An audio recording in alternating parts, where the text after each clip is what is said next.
नमस्कार, आप देख रहे हैं प्रत्येक न्यूज लाइव। आपके साथ मैं हूं रविशंकर। आज CJI of India chief justice of India Sharad Arvind Bobde ने पटना हाई कोर्ट के शताब्दी भवन का फीता काटकर उद्घाटन किया। ये भवन 203 करोड़ रुपए के लागत से बनी है। इस भवन का निर्माण पुराने भवन के तर्ज पर ही किया गया है, यानी उसी डिज़ाइन पर किया गया है, ताकि इसकी गौरवशाली परंपरा जीवित रहे लोगों के दिलो दिमाग में। इस अवसर पर मुख्यमंत्री नीतीश कुमार भी उपलब्ध थे। मुख्यमंत्री ने कहा कि स्पीडी ट्रायल से और जल्दी न्याय मिलने से न्याय प्रक्रिया के प्रति लोगों में विश्वास बढ़ता है। उन्होंने स्पीडी ट्रायल पर बल दिया। उन्होंने पूर्व के कई घटनाओं का उल्लेख किया जिसमें स्पीडी ट्रायल चलाकर दोषियों के विरुद्ध कार्रवाई की गई और पीड़ित को न्याय मिला। तो मुख्यमंत्री ने इस अवसर पर क्या क्या अपने संबोधन में क्या कुछ कहा, प्रत्येक न्यूज लाइव के माध्यम से हम आपके पास पहुंचा रहे हैं। आप पूरी रिपोर्ट सुने। मुझे तो बहुत खुशी है कि आज पूरे तौर पर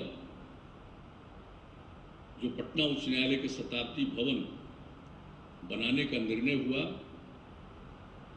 और इस कार्यक्रम का शिलान्यास भी 4 फरवरी 2014 को हुआ था। उस दिन बसंत पंचमी का दिन था और जब शिलान्यास का कार्यक्रम हुआ था उसमें भी मुझको आने का मौका मिला था। और आज जब ये भवन निर्मित हो गया है, आज उसका उद्घाटन हो गया है, उस अवसर पर भी मुझको शामिल होने का मौका मिला है। मुझे बड़ी खुशी हो रही है। और पहले तो हम लोगों ने जो सोचा था उस समय जो 2014 में हुआ, तो हम लोग तो सोच रहे थे कि 100 साल पूरा होगा 2016 में, तो उस समय ही बन जाएगा। लेकिन कई प्रकार की बातें आती रही। दिन भर अगर काम हो तो फिर जुडिशरी को समस्या थी, तो कई तरह की ऐसी बातें, और हमारे जितने यहाँ के माननीय मुख्य न्यायाधीश, अन्य न्यायाधीशगण सब देखते रहे इन सब चीज़ों को, और इसके बारे में बहुत सारी चीज़ों का इसमें सुधार करवाया।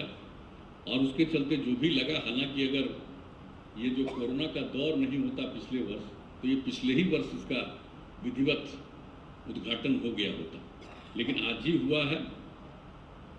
और अभी तो बताया गया है सब लोगों ने यहाँ के बारे में, और इसको पुराने भवन के अनुरूप बनाया गया है, विस्तारित भवन को भी। और इस काम का, इस परियोजना का पूरी लागत हुई है 203 करोड़ 94 लाख रुपया।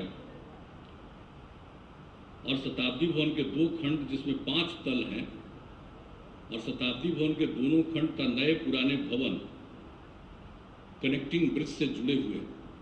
और आप सब लोगों ने इसके पहले भी बता दिया कि इसमें न्यायालय कक्षों की संख्या 43, माननीय न्यायाधीशों की कक्षों की संख्या 57, उच्च न्यायालय में बैठकों के लिए 6 कमेटी रूम, 90 व्यक्तियों के बैठने के लिए 1 कॉन्फ्रेंस रूम का निर्माण किया गया है।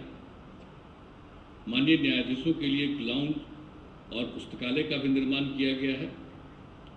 और जो नवनिर्मित शताब्दी भवन है, इसमें 129 गाड़ियों के पार्किंग की व्यवस्था की गई। अब जो कुछ भी जो भवन का शिलान्यास हो रहा था, इसके शताब्दी भवन का, उस समय की उसमें भी बात आई थी कि साहब इसके लिए एडवोकेट एसोसिएशन के लिए और उन लोगों के बैठने के लिए भी जगह होनी चाहिए। तो ये उसी समय बात हो गई थी। और इसके बाद राज्य सरकार की तरफ से 17 में ज़मीन भी उपलब्ध करा दिया गया। 10 करोड़ 17 लाख रुपए से एडवोकेट एसोसिएशन भवन की स्वीकृति दी गई थी। और यह भी खुशी की बात है कि उसका भी निर्माण हो गया और उसका भी कार्यारंभ हो गया। जहाँ तक मुझे ध्यान में है, याद है, रविशंकर जी उस कार्यक्रम में भी आए थे, तो ये भी हो गया है। किन्हीं को किसी तरह की कठिनाई न हो, इसके लिए प्रयास किया गया है।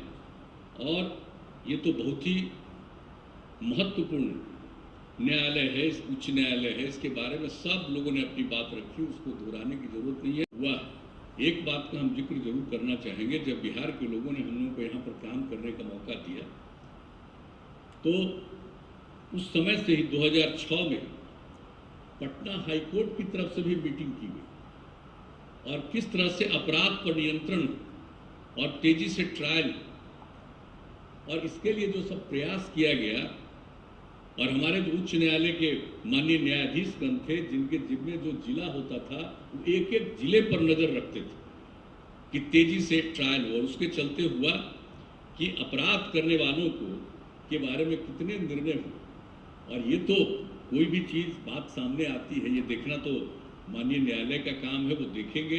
अगर संतुष्ट हैं कि ये बात सही है तो उसके ऊपर तो कितने लोगों को सजा मिली, और उसके चलते जो यहाँ बिहार में एक जो वातावरण था अपराध का, उस पर बहुत हद तक नियंत्रण हुआ। और इसके लिए हम लगातार बोलते रहे, ये सिर्फ सरकार की जिम्मेदारी नहीं है, ये जो न्यायालय ने काम किया उसके चलते जो लोगों को सजा मिलनी शुरू हुई, तो बिहार में क्राइम की कमी आई। लेकिन फिर भी समाज में तो कुछ लोग ऐसे होते हैं कि चाहे कुछ भी कर दीजिए, चाहे जितना भी कानून बन जाए, न्यायालय से किसी को कितनी भी सजा हो जाए, सब कुछ हो जाए, लेकिन फिर भी कुछ लोगों की मानसिकता तो गड़बड़ होती है। और ये मनुष्य के स्वभाव में ही होता है। ज्यादातर लोग ठीक स्वभाव के होते हैं, लेकिन कुछ लोग गड़बड़ स्वभाव के होते हैं, तो वो तो कुछ करते ही रहते हैं। इसलिए कानून कब से बना है, सजा कितनों की होती है, तब भी कुछ न कुछ अपराध होता ही रहता है। लेकिन हम तो यही प्रार्थना करेंगे कि कम से कम ये जो ट्रायल का काम है वो तेजी से अगर चलता रहेगा तो हम समझते हैं कि बहुत हद तक अपराध पर वो नियंत्रण लेगा। ये चीज तो हम लोग चाहेंगे, और हम लोगों को तो इतना ही कहेंगे कि साहब, कानून का राज स्थापित करना है तो ये कोई सरकार की जिम्मेवारी सिर्फ नहीं है। सरकार का जो मौलिक काम है वो तो करता ही है, करेगा, लेकिन जो सबसे बड़ी बात है कि जब न्याय का प्रश्न है तो इसके लिए जो जिम्मेवारी है न्यायपालिका को, तो यहाँ से ही जब कुछ होता है तभी इन सब चीजों पर नियंत्रण होता है।